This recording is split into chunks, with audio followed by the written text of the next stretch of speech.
ಪ್ರತಿಯೊಬ್ಬರಿಗೂ ಜೀವನದಲ್ಲಿ ಸ್ವಂತದ್ದೊಂದು ಮನೆ, ಸ್ವಂತದ್ದೊಂದು ಕಾರು ಹಾಗೂ ಉತ್ತಮವಾದ ಜೀವನ ಶೈಲಿ ಹೊಂದಬೇಕೆನ್ನುವುದು ಪ್ರತಿಯೊಬ್ಬರ ಆಶಯ. ಈ 2026ರಲ್ಲಿ ನಾವು ದುಡಿದ ಹಣ ಅಲ್ಪ ಸ್ವಲ್ಪ ಕೂಡಿಟ್ಟು ನಮ್ಮ ಜೀವನದ ಗುರಿಯನ್ನ ಮುಟ್ಟಲು ಪ್ರಯತ್ನಿಸಬೇಕು ಅಂತ ಅಂದುಕೊಳ್ತೇವೆ.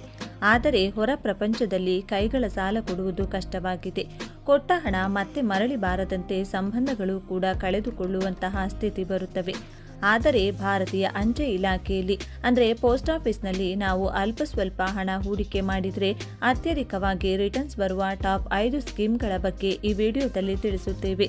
ನೀವೇನಾದರೂ ನಿಮ್ಮ ಹಣವನ್ನು ಉಳಿಸಿ ಬೆಳೆಸಬೇಕು ಅಂತ ಅಂದುಕೊಂಡಿದ್ರೆ ಅತಿ ಹೆಚ್ಚು ರಿಟರ್ನ್ಸ್ ಕೊಡುವ ಪೋಸ್ಟ್ ಆಫೀಸ್ 5 ಸ್ಕೀಮ್ಗಳು ಅತ್ಯಂತ ಜನಪ್ರಿಯವಾಗಿ ಈ 2026ರಲ್ಲಿ ಅತಿ ಹೆಚ್ಚು ಪ್ರಶಂಸೆಯನ್ನು ಪಡೆದಿವೆ. ಬನ್ನಿ ಹಾಗಿದ್ರೆ ಪೋಸ್ಟ್ ಆಫೀಸ್ನ ಟಾಪ್ 5 ಹೆಚ್ಚು ರಿಟರ್ನ್ ಕೊಡುವ ಸ್ಕೀಮ್ಗಳು ಯಾವ್ಯಾವು ಅನ್ನೋದನ್ನು ನೋಡೋಣ. ಜನವರಿ ಮಾರ್ಚ್ ತ್ರೈಮಾಸಿಕಕ್ಕೆ ಹೊಸ ಬಡ್ಡಿ ದರ ಪ್ರಕಟ. ಇಂಡಿಯಾ ಪೋಸ್ಟ್ ದೇಶದ ಅತಿ ದೊಡ್ಡ ಸಣ್ಣ ಉಳಿತಾಯ ಯೋಜನೆಗಳನ್ನು ನಿರ್ವಹಿಸುತ್ತಿದ್ದು, ಮಹಿಳೆಯರು, ಮಕ್ಕಳು, ಯುವಕರು, ಹಿರಿಯ ನಾಗರಿಕರು ಎಲ್ಲ ವಯೋಮಾನದವರಿಗೂ ಸೂಕ್ತ ಯೋಜನೆಗಳನ್ನು ಒದಗಿಸುತ್ತದೆ. ಸರ್ಕಾರವು ಪ್ರತಿ ತ್ರೈಮಾಸಿಕದಲ್ಲಿ ಬಡ್ಡಿ ದರಗಳನ್ನು ಪ್ರಕಟಿಸುತ್ತಿದ್ದು, ಜನವರಿ ಮಾರ್ಚ್ ತ್ರೈಮಾಸಿಕಕ್ಕೆ ಹೊಸ ಬಡ್ಡಿ ದರಗಳು ಪ್ರಕಟವಾಗಿವೆ. ಹಿರಿಯ ನಾಗರಿಕರ ಉಳಿತಾಯ ಯೋಜನೆ.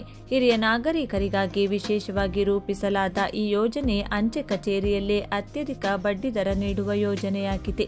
ಪ್ರಸ್ತುತ 8.2% ಬಡ್ಡಿ ದರ ನೀಡುತ್ತಿರುವ SCSS ಬ್ಯಾಂಕುಗಳ ಸ್ಥಿರ ಠೇವಣಿಗಿಂತಲೂ ಹೆಚ್ಚು ಲಾಭದಾಯಕವಾಗಿದೆ.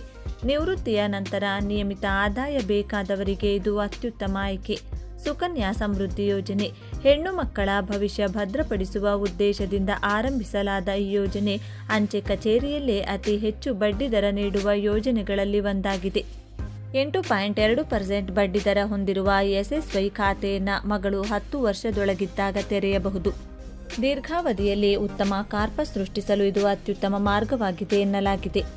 ರಾಷ್ಟ್ರೀಯ ಉಳಿತಾಯ ಪ್ರಮಾಣಪತ್ರ. ಕಡಿಮೆ ಅಪಾಯ, ಖಚಿತ ಆದಾಯ ಮತ್ತು ತೆರಿಗೆ ಲಾಭ ಈ ಮೂರನ್ನು ಒಟ್ಟಿಗೆ ನೀಡುವ ಯೋಜನೆ ಎಂದರೆ NSC ಆಗಿದೆ. ಪ್ರಸ್ತುತ 7.7% ಬಡ್ಡಿ ದರ ನೀಡುತ್ತಿರುವ ಈ ಯೋಜನೆ ಆದಾಯ ತೆರಿಗೆ ಕಾಯ್ದೆಯ ಸೆಕ್ಷನ್ 80C ಅಡಿಯಲ್ಲಿ ತೆರಿಗೆ ವಿನಾಯಿತಿಯನ್ನು ಒದಗಿಸುತ್ತದೆ. ಮಧ್ಯಮ ಮತ್ತು ದೀರ್ಘಾವಧಿಯ ಹೂಡಿಕೆಗೆ ಇದು ಸೂಕ್ತ. ಅಂಚೆ ಕಚೇರಿ ಮಾಸಿಕ ಆದಾಯ ಯೋಜನೆ. ನಿಯಮಿತ ಮಾಸಿಕ ಆದಾಯ ಬರುವವರಿಗೆ ಈ ಯೋಜನೆ ಸೂಕ್ತವಾಗಿದೆ. 7.4% ಬಡ್ಡಿ ದರ ಹೊಂದಿರುವ ಈ ಯೋಜನೆಯಲ್ಲಿ ಹೂಡಿಕೆ ಮಾಡಿದರೆ ಬಡ್ಡಿಯನ್ನು ಪ್ರತಿ ತಿಂಗಳು ಪಡೆಯಬಹುದು. ನಿವೃತ್ತರು ಹಾಗೂ ಗೃಹಿಣಿಯರು ಇದು ಸ್ಥಿರ ಆದಾಯದ ಉತ್ತಮ ಮೂಲ ಎಂದು ಕರೆಯಲಾಗಿದೆ. ಮಹಿಳಾ ಸಮಾನ್ ಉಳಿತಾಯ ಪ್ರಮಾಣಪತ್ರ. ಮಹಿಳೆಯರು ಮತ್ತು ಹುಡುಗಿಯರನ್ನ ಉಳಿತಾಯಕ್ಕೆ ಪ್ರೋತ್ಸಾಹಿಸುವ ಉದ್ದೇಶದಿಂದ ಆರಂಭಿಸಲಾದ ಈ ಯೋಜನೆ ಪ್ರಸ್ತುತ 7.5% ಬಡ್ಡಿ ದರ ನೀಡುತ್ತಿದೆ. ಕಡಿಮೆ ಅವಧಿಯಲ್ಲಿ ಸುರಕ್ಷಿತ ಹೂಡಿಕೆ ಬಯಸುವ ಮಹಿಳೆಯರಿಗೆ ಇದು ಉತ್ತಮ ಆಯ್ಕೆಯಾಗಿದೆ. ಯಾವ ಯೋಜನೆ ಹೆಚ್ಚು ಆದಾಯವನ್ನು ನೀಡುತ್ತದೆ?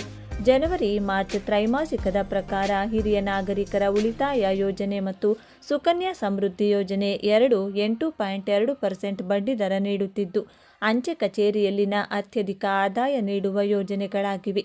ಒಟ್ಟಿನಲ್ಲಿ ಅಪಾಯರಹಿತ ಹೂಡಿಕೆ, ಖಚಿತ ಲಾಭ ಮತ್ತು ಸರ್ಕಾರಿ ಭದ್ರತೆ ಬೇಕಾದವರಿಗೆ ಅಂಚೆ ಕಚೇರಿ ಉಳಿತಾಯ ಯೋಜನೆಗಳು 2026ರಲ್ಲಿ ಕೂಡ ಸುರಕ್ಷಿತ ಆಯ್ಕೆಗಳಾಗಿವೆ.